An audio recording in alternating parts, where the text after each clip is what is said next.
అమ్మో నాతను నరాలుమో దైవాత్మలమ్మో నాతను నరాలుమో నా జీవమందయు నీతో నింద చేరివాసింపోము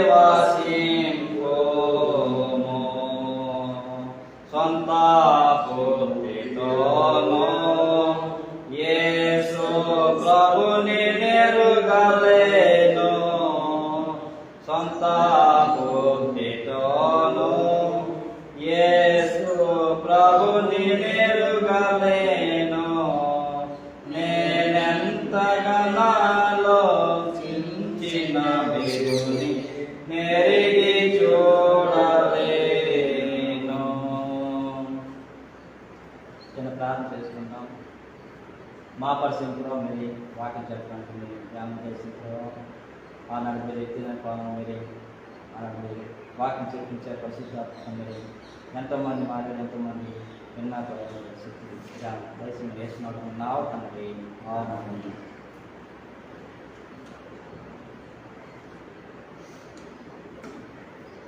నిర్గమకాండం 40 అధ్యాయం చదువుకున్నాము నుంచి వాడుకున్నట్టు. మొదటి నెల మొదటి దినము నీవు ప్రత్యక్ష గుడారము మందిరమును నిలబెట్టవలెను. ప్రత్యక్ష గుడారం అనగా ఆనాడు మోసేకు నియమించారు.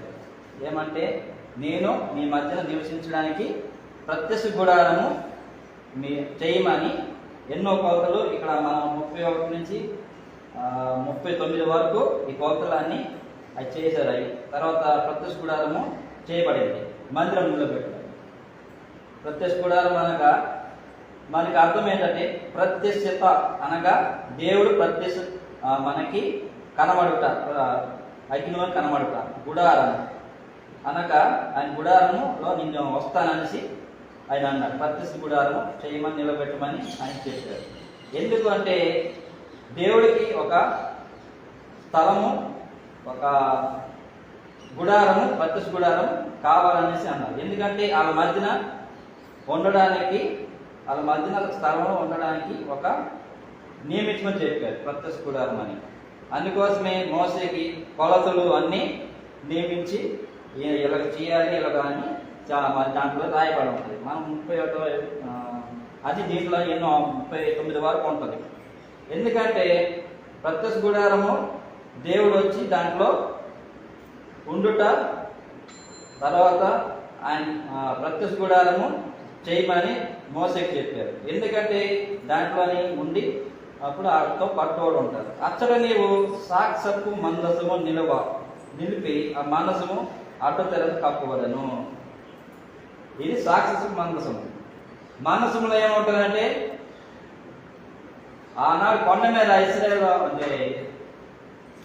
అంటే కొండ మీదకి రమ్మన్నారు. దేవుడు రమ్మన్నప్పుడు ఆయన ఎక్కెళ్ళినప్పుడు ఒక 2 పలకల మీద 10 ఆజ్ఞలు రాసి ఆ పలక మీద ఆజ్ఞలనగా నియమాలు, కట్టలు అవన్నీ రాసి ఆయనకి ఇచ్చిన పలకలు. ఆ పలకలు మందసులో ఉంటాయి, సాక్షాత్ మనసులో నోకలు ఉంటాయి. రెండవది ఆనాడు అరణ్యంలో మన్నా తిన్నారు. మన్నా అక్కడ ఒక గిన్నె ఉంటుంది, మన్న కొండ దాంట్లోనే ఉంటుంది. ఎందుకంటే ఇవన్నీ మనసు నోకల ఉంటాయి. అడ్డుతెర కప్పగలను. అడ్డుతెర అనగా దేవుడు ఉన్నాడని, మనసుము ఉన్నాడని, మనసుము ఎక్కడికి ఒట్టుకెళ్ళినా కూడా యుద్ధాలు జయం కలుగుతుంది వాళ్ళకి, ఇశ్రాయేలు ప్రజలకి. ఎక్కడికి వెళ్ళినా మనసును పట్టుకుని వెళ్తే అమాలేకులు వచ్చినప్పుడు వీళ్ళకి విజయం కలిగింది, యుద్ధంలోనే జయం కలిగింది.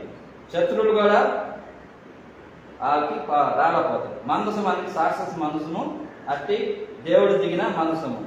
నీవు బల్ల లోపలికి తెచ్చి దాని మీద క్రమంగా ఉంచవలసిన వాటిని ఉంచి దీపవృక్షమును లోపలికి తెచ్చి దాని హృదయము కలిగించబడను. సాక్షి మనసు అనగా ఏంటంటే 10 ఆజ్ఞలు దాంట్లో ఉంటాయి. దేవుడు ఉన్నాడు అనేసి ఆ మనసు ఎక్కడికి పట్టుకెళ్ళినా అగ్ని స్తంభం వల్ల దేవుడు అది ముందుగా నడుస్తాడు.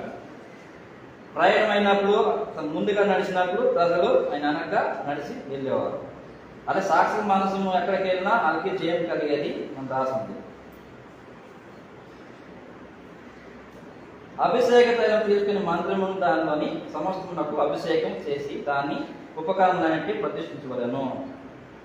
ప్రతిష్ట ఏంటంటే ఉపకరణములు దేవాలయంలో ప్రతిష్ఠ గుడారం దగ్గర ఉన్న ఉపకరణాన్ని ప్రతిష్ఠ చేయాలి. ఒకటి కట్టినప్పుడు మనము ఇల్లైనా ఏదైనా కట్టినప్పుడు ప్రతిష్ఠ చేస్తాం. అలాగే ఈ 40 ఉపకరణాన్ని ప్రతిష్ఠ చేయమని దేవుడు చెప్పారు. అభిషేక తైలంతో ప్రతిష్ఠ చేయాలి. అభిషేకం అనగా తైలముతో ప్రతిష్ఠ చేయాలి. ఏంటంటే ఇది దేవుడి ప్రత్యక్ష గుడారము అని. ఈ ప్రత్యక్ష గుడారం మొట్టమొదటి ఏంటంటే మనకి దేవాలయంగా మందిరంగా పిలువబడుతుంది. ఈ మందిరం తర్వాత మనకి ఈ మందిరము తర్వాత ఆనాడు దావీదు గారు ఇది చూస్తూ ఆయన ఇంకో మందిరం కూడా ఆయన కట్టాడు. ఆయన కట్టడం కాదు, సొలొమోను గారు కట్టారు. దావీదు గారు కడతారా అనుకుంటే నేను కడతానని అనుకున్నప్పుడు దేవుడు అన్నాడు, నువ్వు నీకు కాదు మీ కుమారులు కట్టాలి దేవాలయము. మీ కుమారులకి ఆయనకి అవకాశం ఉంది, నీకు అవకాశం లేదు, నువ్వు ఆయన కట్టాలని. ఆయన చాలా అందమైన మందిరము దేవాలయం కట్టారు. టెంపుల్ ఏంటంటే మందిరము. ఆ మందిరం ఎలా ఉంటుందంటే బంగారంతో మొత్తము కట్టబడి ఉంటుంది. అలాగే ఇది ప్రత్యక్ష గుడారం మొదటి మందిరము.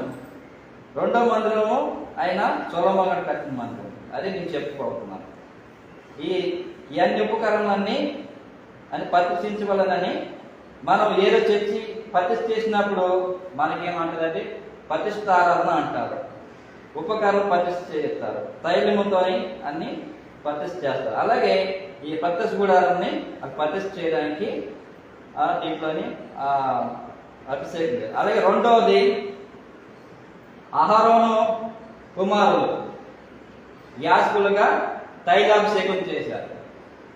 దేవుడు ప్రతిష్టగా తైలాభిషేకంగా ఆయన్ని యాజకులుగా నియమించారు. యాజకులుగా నియమించిన వారు వాళ్ళు ఏం చేస్తారంటే మందిరం లోపలికి వెళ్ళి యాజక రీతిగా ఏవి చేయవలసినవి అవి చేస్తారు.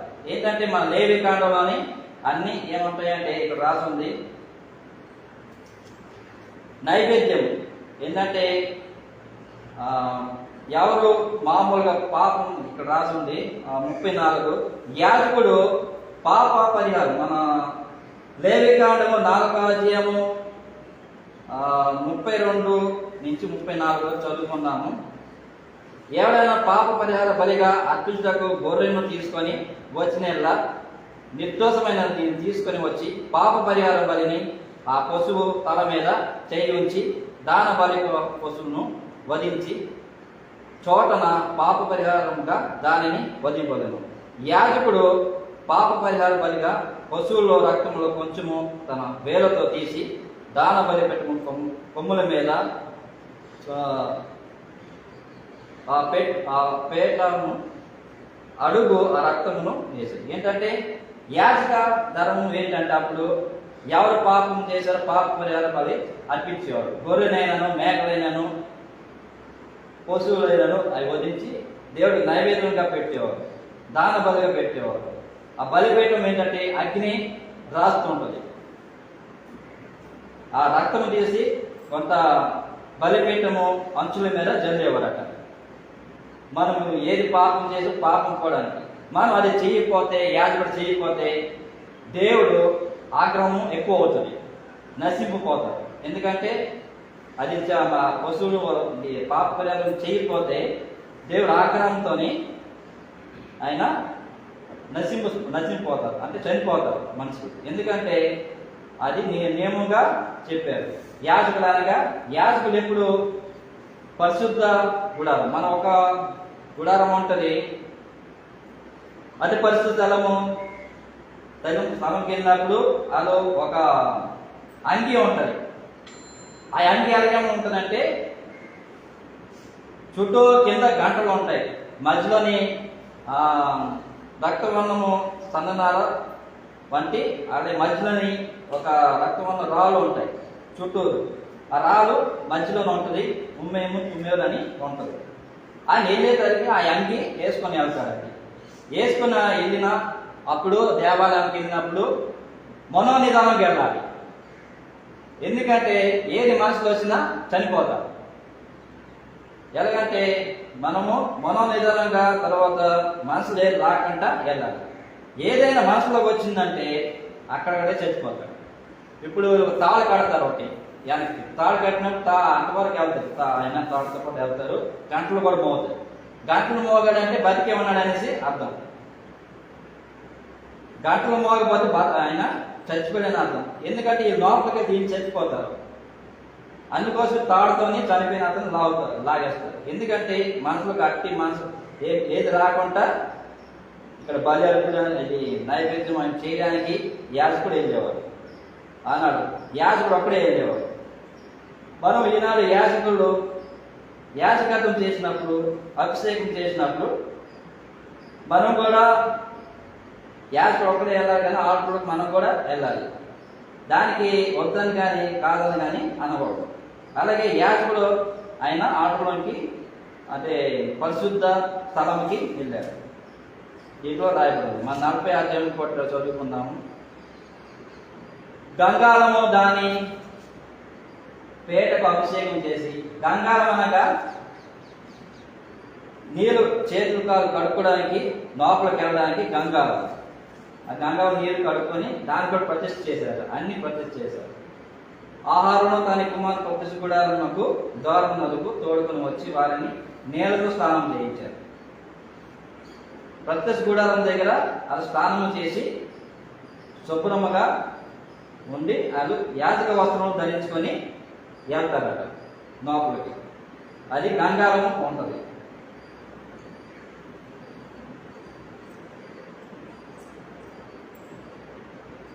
రెండు 15 వచ్చిన వారు నాకు యాజకులు ఉన్నట్టు నీవు వారిని తండ్రి అభిషేకం చేసినట్లు వారికి అభిషేకం చేయము. ఎందుకంటే 40 రోజులు అయింది కదా తైలాభిషేక పండుగ గురించి, ఇది ప్రతిష్ట గురించి నేను చెప్తున్నాను. తెరల చుట్టూ ఆవరణను నిలబెట్టి ఆవరణ ద్వారా తెరను తగ్గించబడను. తెర అనగా దేవుడు ఉన్నాడని అక్కడ ఒక ప్రత్యక్ష గుడారము కట్టారు. దేవుడు వచ్చినప్పుడు ఆ ప్రత్యక్ష గుడారం లోపలికి ఆయన దిగుతాడు. దిగినప్పుడు అందరూ గుడారం వేసుకుంటారు. ఆ గుడారం దగ్గర నిలబడి దేవుడు వచ్చాడని అక్కడ ప్రార్థన చేస్తారు.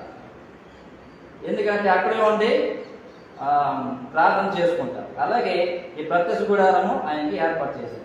ఆనాడు ఆదాము అవ్వలకి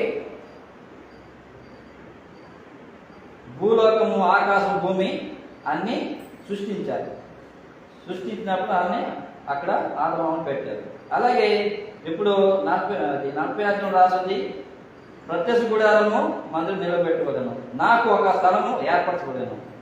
ఎందుకంటే దేవుడు ఎందుకంటున్నాడు, నాకు ఏర్పాటు చేయండి ప్రత్యక్ష గుడారము, నేను దాంట్లోని వచ్చి దిగినప్పుడు అగ్నితోని గంధంతో దిగుతాను, మీకు దీవెన కలిగేస్తానని. ఆయన ఎక్కడికి వెళ్ళినానో ఆయన తోడుగా వెళ్ళేవాడు. తోడు ఏంటంటే సాక్షస మనసం. సాక్షస మనసం అంటే దేవుడే. ఆ మనసము వెళ్ళిన చోటకి విజయం కలుగుతుంది.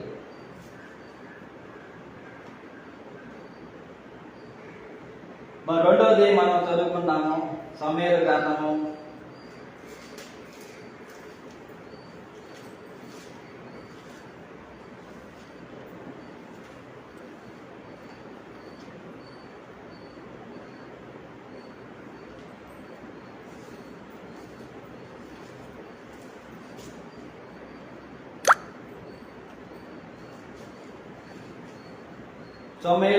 1 సమూయేలు 10 నుంచి 2 వచనం చదువుకుందాం.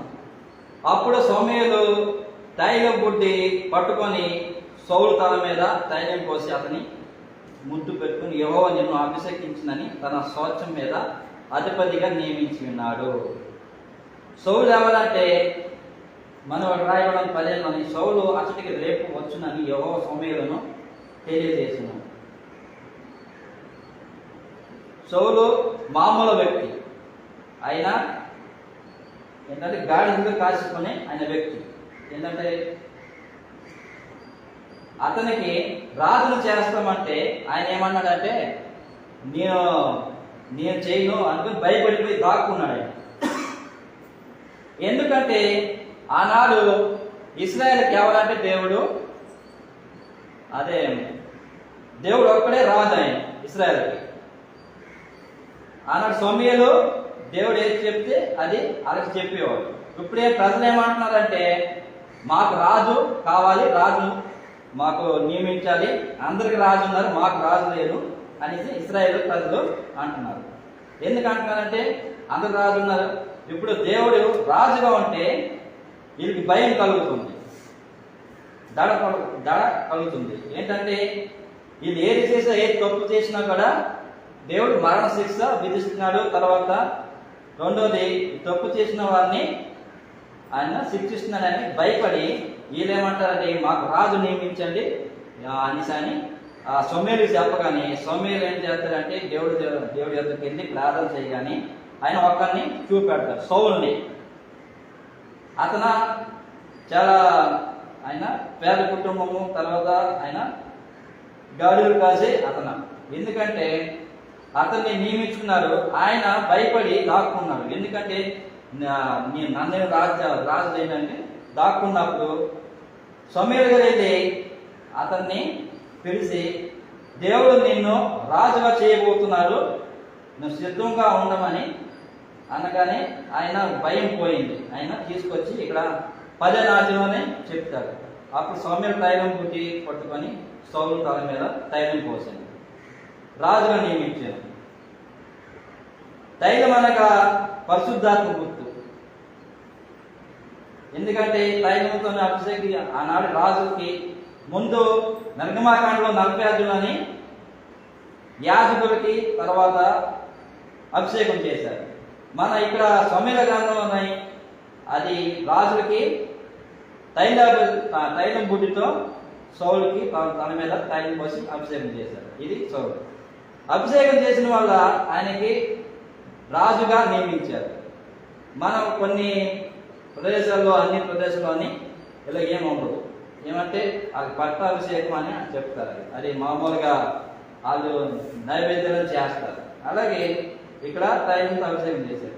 దేవుడు వాళ్ళకి ఇశ్రాయేలు ప్రజలకు రాజు కావాలని అప్పటి నుంచి దేవుడు వాళ్ళని ఇశ్రాయేలు ప్రజల నుంచి తొలగిపోయారు. ఎందుకంటే ఆ రాజు దేవుడే రాజు ఉంటే అది భయం అని ఇప్పుడు ఈ రాజుకి ఇది చెప్పడం అవుతుంది. దేవుడు రాజు ఉంటే ఏం చెప్పలేదనేసి భయంగా మనకి సొంత రాజు ఉంటే మనం ఏదైనా చెప్తాము, ఏదో సలహా అడుగుతామని అది చేశారు. ఈయన రాజు అయినప్పుడు కొన్నాళ్ళకి ఇక్కడ ఇతను కూడా తప్పిపోతాడు. ఎందుకంటే ఈయన అభిషేకం పొందుతాడు, ఇతను రాజు అవుతాడు, అన్ని పరిపాలన బాగానే ఉంటాడు. కానీ ఒక విషయంలోని ఆయన జయించలేకపోతాడు. ఎవరినంటే గొలియాతుని. రాజుకు అభిషేకించిన వాడు బలంగా ఉండాలి కానీ, శక్తిగా ఉండాలి కానీ, దేవుడు పర్సంగా ఉన్నాడని అనుకోవాలి కానీ ఆయన దేవుడి తట్టు చూడలేదు. అక్కడ ఉన్న రాజు కూడా భయపడిపోయారు, సైనికులు కూడా భయపడిపోయారు. ఎందుకంటే దేవుడు నా పక్షంగా ఉన్నాడని యుద్ధం చేయాల్సింది పోయి అందరూ భయపడిపోయి వెనక్కి జరిగినప్పుడు దావీదు గారు వచ్చి ఆయన నేను ఆ గొలియాతు మీద యుద్ధం చేస్తాననేసి అంటారు. అతను అంటాడు మేమే వెళ్ళలేము, నువ్వెలా యుద్ధం చేస్తావు అనేసి, ఎంత చిన్న కుర్రవాడివి అనేసి అన్నారు. ఎందుకంటే దావీదు దేవుడికి నమ్మకస్తుడు, దేవుడు ప్రార్థన చేస్తే దేవుడు ఉన్నాడనేసి ఆయన నమ్మకం ఉంచి ఆయన వెళ్ళాడు. కానీ సౌలు దేవుడి వైపు తిరగలేదు, దేవుడి వైపు ప్రార్థన చేయలేదు. ఎందుకంటే దేవుడు అభిషేకం ఇచ్చిన అతను జయం పొందుతాడని అతనికి కూడా విశ్వాసం లేదు. కానీ ఆయన చిన్న కుర్రవాడని దావీదుకి విశ్వాసం ఉంది, మన దేవుడు మన పక్షంగా యుద్ధం చేస్తాడని. ఆయన అక్కడ గొలియాతు మీదకి వెళ్ళాడు. గొలియాతు మీదకి వెళ్ళి యుద్ధము చేయడానికి వెళ్ళినప్పుడు ఆయన ఏమంటాడు, ఈ కర్ర ఒకటి పడుకుంటాడు, ఓడిసోటి పడుకుంటాడు. ఆయన అంటాడు, నీ పొక్కునేమనుకున్నావేంటి, నాకు కర్ర పట్టుకొని వస్తున్నావు, నువ్వైతే ఎంత చిన్నోడి, నీ కాలుతో నడిపి చచ్చిపోతావు అనేసి అన్నాడు. ఆయన అంటాడు, యుద్ధము యెహోవాదా అని ఆయన చెప్పి ఒక రాయి వస్తుని తిప్పి ఒక నుడి మీద కొడతాడు. ఎందుకంటే ఆయన చాలా ఎత్తైన వాడు, ఆజానుభావుడు, ఆయనకన్నా చాలా ఎత్తు, బలవంతుడు. కానీ ఆయన చుట్టూరు కవచం తగిలించుకుని ఉంటాడు. ఎందుకని కవచం తగిలించుకుంటే ఎక్కడ ఏది చేసినా కూడా, పొడిచినా కూడా, ఏది చేసినా చావు. ఒకటి బొట్టు దగ్గర ఆయన ఉంచాడు. ఎందుకంటే బొట్టు దగ్గర ఏంటి పెట్టదు, ఆ ముందు దగ్గర తీసి కొట్టగానే ఆయన పడిపోతాడు. పడిపోయినప్పుడు రాజేమంటాడు, నా సోడు రాజేమంటాడు, అతన్ని పడగొట్టిన ఓడించిన తర్వాత, చంపివేసిన తర్వాత ఆయన తలకిని తీసుకురామంటాడు. ఎందుకంటే నువ్వు గెలిస్తే ఆ గొలియాతుని గెలిస్తే నేను కుమార్తెని ఇస్తాననేసి సౌలు ప్రతిజ్ఞ చేస్తాడు. కానీ ఆ ప్రతిజ్ఞ ఆయన చేద్దామని అనుకుంటాడు. కానీ ఆయనకి ఒక ఇతను ఒక ప్రదేశానికి వెళ్ళినప్పుడు, యుద్ధానికి వెళ్ళినప్పుడు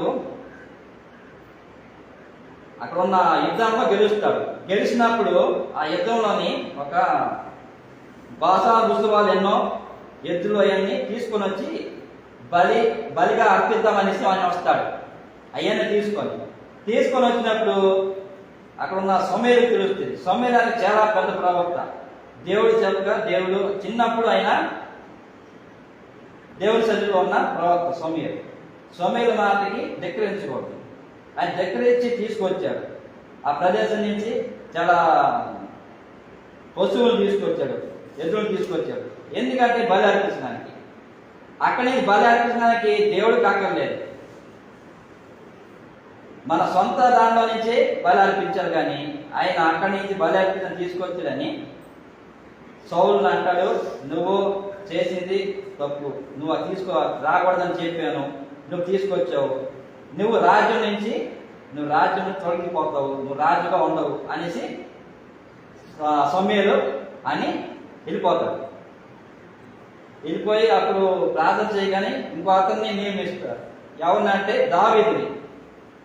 దావీదు రాజుని ఆయన నియమించినప్పుడు అతను ఎలా ఉంటాడో కూడా తెలియదు సమయాలకి. ఆయన ఒక దగ్గర ఉండి నుంచొని చూస్తుంటే అందరూ వస్తుంటారు. ఎవరంటే 12 మంది అన్నదమ్ములు. ఒక ఆయన చిన్నవాడు, వీళ్ళతో పాటు చిన్నవాడు ఆయన ఉంటాడు. కానీ ఒక్కొక్కరు అన్నలందరూ వచ్చినప్పుడు చూసి ఈయన అని అడగగానే ఈయన కాదు దేవుడు.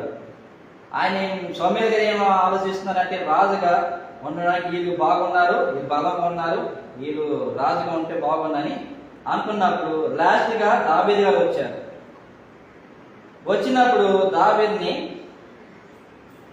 ఇతనే రాజు కావాలి, ఇతనే తైలంతో గుడ్డితో నువ్వు అభిషేకం చేసి రాజు చేయమని చెప్పాడు సమయాలు. ఆయన తీసుకొని అక్కడ ఆయన తైలం పోసి అభిషేకించి రాజును చేశారు. రాజును చేసిన వల్ల ఎవరికి కోపం వచ్చిందంటే సౌలుకి కోపం వచ్చింది. ఏమంటే ఆయన దురాత్మ, ఆయన తైలం పోసి అభిషేకించిన అభిషేకం పోయి దురాత్మ వచ్చింది. ఏమంటే నేను రాజుకున్నప్పుడు నన్ను తొలగించి రాజు అవుతాడా అని ఆయన చంపడానికి చూశాడు చాలాసార్లు. చంపడానికి చూసినా కూడా దేవుడు కాపాడుతూ ఆయన అలాగ వస్తూనే కాపాడుతూ ఉన్నాడు. ఎందుకంటే ఇది చెప్పబోతున్నానంటే ఆయన తైలంతో గుడ్డితో అభిషేకం చేసిన, తైలం పోసి అభిషేకం చేసిన అభిషేకము పోయింది సౌలుకి. ఎవరికి దక్కింది? దావీదు రాజుకి ఆయన ఇష్టానుసారుగా ఆయన దేవుడికి ఇష్టముగా రాజుగా నియమించాడు. అలాగే దావీదు వంశంలో నుంచి యేసుప్రభు పుడతాడనేసి దాంట్లోని ఒక మన మత్తయి సువార్త 2వ అధ్యాయంలో కూడా ఉంటుంది. అందుకోసం దావీదుని నియమించుకున్నాడు, ఆయన రాజు చేశాడు.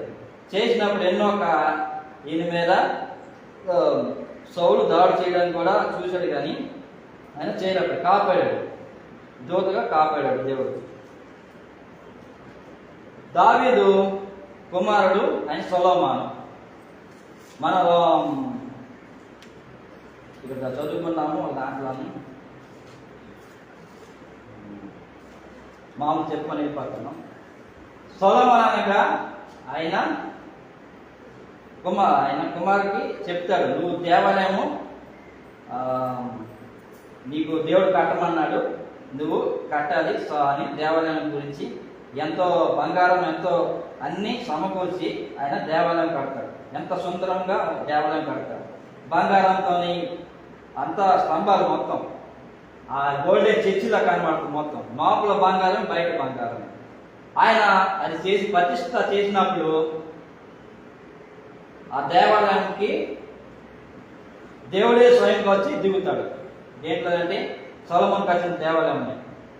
ఆయన బలి అర్పించడానికి అక్కడ కట్లు ఉంచాడు బలి అర్పించడానికి.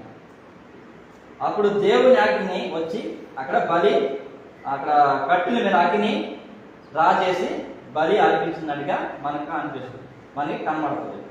ఎందుకంటే ఈనాడు 40 పత్తెసు గుడారము ఈయన సొలొమోను గారు దేవుడు కట్టమని చెప్పి దేవాలయం కట్టాడు. ఆయన కట్టినప్పుడు ఆయన ప్రతిష్ఠ చేసినప్పుడు చాలా అంగబలంగా ప్రతిష్ఠ చేశాడు.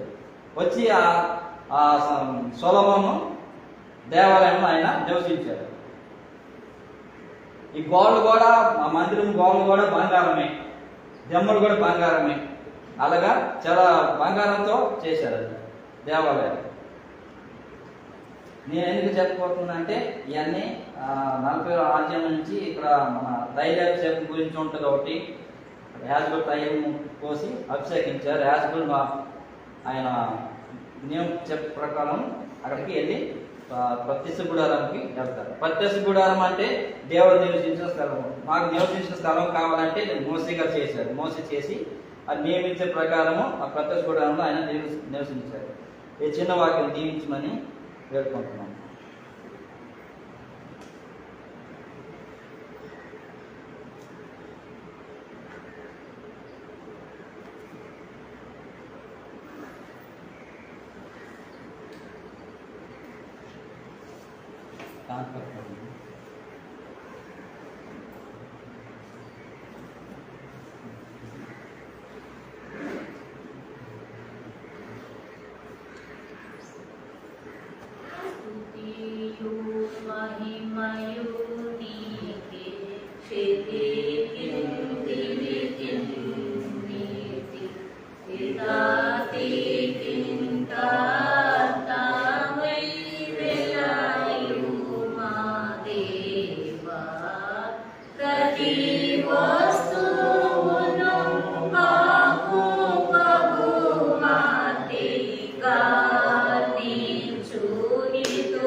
Gala